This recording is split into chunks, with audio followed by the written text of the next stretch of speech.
Il existe un problème rampant dans nos écuries, un problème qui touche un pourcentage terriblement élevé de chevaux et qui cause de multiples problèmes sans être forcément toujours clairement identifiable. Ce problème, ce sont nos amis, nos meilleurs amis, les ulcères gastriques.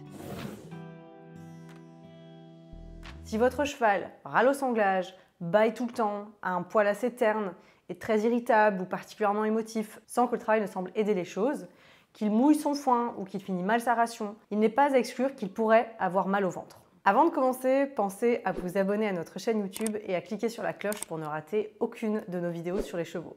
Alors pour les ulcères, on croit souvent à tort que les ulcères peuvent se deviner uniquement sur des chevaux qui ont une mauvaise apparence. Des chevaux moches, qui ont perdu beaucoup d'état, avec un poil plutôt vilain, une musculature absente ou qui a fondu, bref, une bête à misère qui fait de la peine à voir. Et pourtant, c'est vraiment loin d'être aussi simple que dans la vraie vie. Des chevaux qui peuvent être absolument magnifiques, avec un beau poil brillant, peuvent tout à fait rentrer dans la case ulcère aussi. Et je parle d'expérience. En fait, les ulcères, c'est beaucoup plus fourbe que ça. Si on n'a pas l'habitude et qu'on ne s'est jamais vraiment confronté au problème ou qu'on ne s'est jamais posé la question avant, il y a de très grandes chances pour qu'on passe finalement totalement à côté. A l'inverse, quand on commence à cumuler les gastroscopies auprès de profils de chevaux différents, on réalise très vite que le diable se trouve vraiment dans les détails et que ça nous saute finalement plus vite aux yeux aussi. Donc une première idée reçue serait de croire que si votre cheval est beau, les ulcères sont forcément à écarter. C'est faux. Une autre croyance qui est encore très répandue est que les chevaux dont les besoins fondamentaux sont remplis sur le papier sont également exclus du phénomène. Malheureusement, il n'y a pas que le mode de vie qui peut impacter l'estomac et créer des ulcères. Aussi simple que ça, l'entraînement par exemple, mais aussi l'aliment. Parfois aussi juste le fait qu'il y a un transport régulier si le cheval est amené à aller en stage, en randonnée ou autre. Et parfois, c'est également son passé qui traîne des ulcères depuis longtemps. Or, si les ulcères ne sont pas soignés, ils ne disparaîtront jamais par magie. En outre, c'est pas parce que vous cochez les cases vie en extérieur, 24/24, vie en groupe, fibre à volonté, que tout va forcément bien. Par exemple, il peut y avoir beaucoup de tension dans un groupe qui va finalement beaucoup stresser le cheval. Il peut être en bas de la hiérarchie et avoir des difficultés à accéder au fourrage, notamment le râtelier à foin l'hiver par exemple. Il peut être dans une parcelle qui est peu intéressante avec très peu d'herbe et ça va causer un certain stress alimentaire. En bref, il faut être capable de tout le temps tout questionner, même quand on pensait que tout allait bien sur le papier. On n'est jamais à l'abri d'une surprise avec le vivant et avec les chevaux en général. Une troisième croyance qui a tendance, je l'admets, à me tordre un petit peu, c'est celle de faire croire aux gens, et quand je dis faire croire, je parle des professionnels, qu'un ostéopathe ou autre thérapeute manuel, quel que soit votre métier, peut détecter les ulcères ou pas en sentant certains points spécifiques sur le corps du cheval avec les mains. Alors de même, je parle par expérience, il arrive quand même assez souvent qu'on me dise que l'ostéopathe a dit que c'est pas l'estomac parce qu'il sent rien au niveau du point de l'estomac, alors que la gastroscopie a révélé des ulcères, et parfois en grande quantité ou avec des grades élevés. Je sais qu'on adore la pensée magique dans le monde équestre, mais permettez-moi un petit rappel, aucun humain, aucun ne voit à travers la peau. Donc personne ne peut affirmer la présence ou l'absence d'ulcères sans examen médical. Par contre, on peut vous dire on a des symptômes, on a des signaux et il faudrait aller vérifier avec une gastroscopie. Maintenant, parlons de la suite.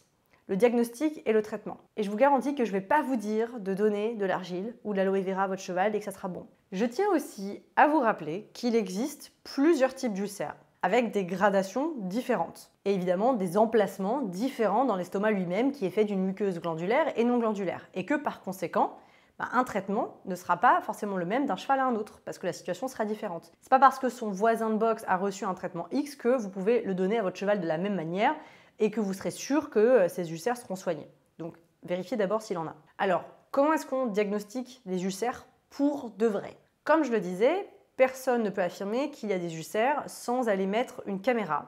C'est exactement ce qu'on fait, une caméra dans l'estomac de votre cheval. Cet examen qu'on appelle la gastroscopie se fait debout, sous sédation et pas sous anesthésie générale comme j'ai pu le lire sur l'un ou l'autre groupe Facebook et qui peut totalement se faire à domicile avec un gastroscope ambulant et c'est assez rapide. En général, il faut compter à peu près autour de 300 € pour une gastroscopie. Ici en Belgique, il y a vraiment beaucoup de vétos qui sont équipés d'un gastroscope et qui se déplacent sans aucun problème. Donc l'examen finalement il est assez facile. La partie la plus compliquée, de la gastroscopie, c'est vraiment la mise à jeun. Parce qu'en effet, pour bien voir toutes les parois de l'estomac de façon limpide, aussi bien la muqueuse glandulaire que non glandulaire, il faut que l'estomac soit vide. Donc, selon les vétérinaires et les pratiques, vous entendrez des durées variées de mise à jeun. De notre côté, on a toujours été confrontés à des instructions de 14 heures de mise à jeun et tous les estomacs des chevaux qu'on a vus en gastroscopie étaient complètement vides. Par contre, certains vétérinaires vont recommander parfois plus, ça peut aller jusqu'à 24 heures, pour anticiper des cas de chevaux qui auraient des vidanges gastriques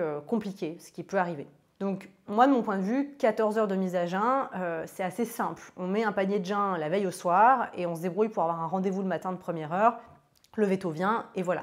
C'est un compromis, je trouve, qui côté stress pour le cheval me semble réalisable et gérable pour une grande majorité de chevaux et que j'ai fait pour quand même beaucoup de chevaux maintenant. De nombreux propriétaires trouvent le principe de la gastroscopie horrible, que la mise à jeun sur un cheval qui a potentiellement déjà mal au ventre, c'est pas cool. On est d'accord. On est d'accord, c'est pas le meilleur moment de votre vie, ni pour lui, ni pour le cheval. Mais on va faire un raisonnement simple.